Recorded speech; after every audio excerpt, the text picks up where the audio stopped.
Hare Krishna, Hari ball, Radhe Radhe. Welcome to religion of সনাতন channel.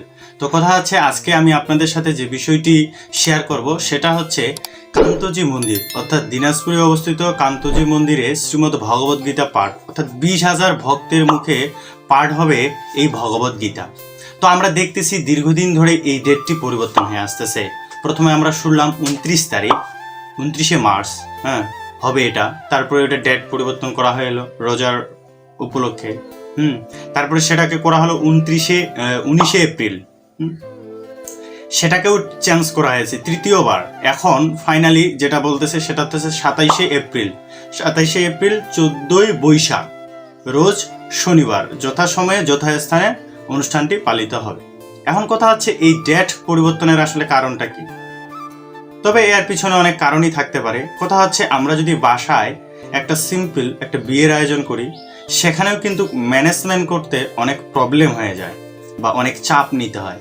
তো সেক্ষেত্রে এখানে 20,000 ভক্তের একটা আয়োজন করা প্লাস দেশের ভারসাম্য সব কিছু ঠিক রেখে একটা অনুষ্ঠান পরিচালনা করা আসলেই খুব কষ্টকর। তার জন্য হয়তোবা ডেটটা পরিবর্তন হচ্ছে।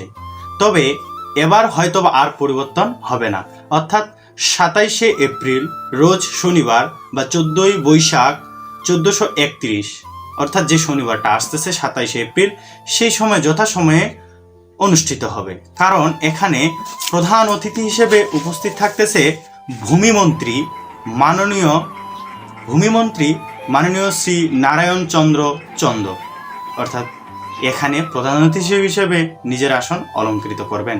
তো আপনারা যে যেখানেই থাকুন না কেন, এই যে ভিডিওটি শেয়ার করুন। যারা জানে না তারা যেন জানতে পারে যে শ্রীমদ্ ভগবদ গীতা যে অনুষ্ঠানটি 20,000 ভক্তের কণ্ঠে উচ্চারিত হবে কান্তজি মন্দিরে, সেটার ডেট আবারও পরিবর্তন করা হয়েছে 19 তারিখ থেকে 27শে এপ্রিল রোজ শনিবার।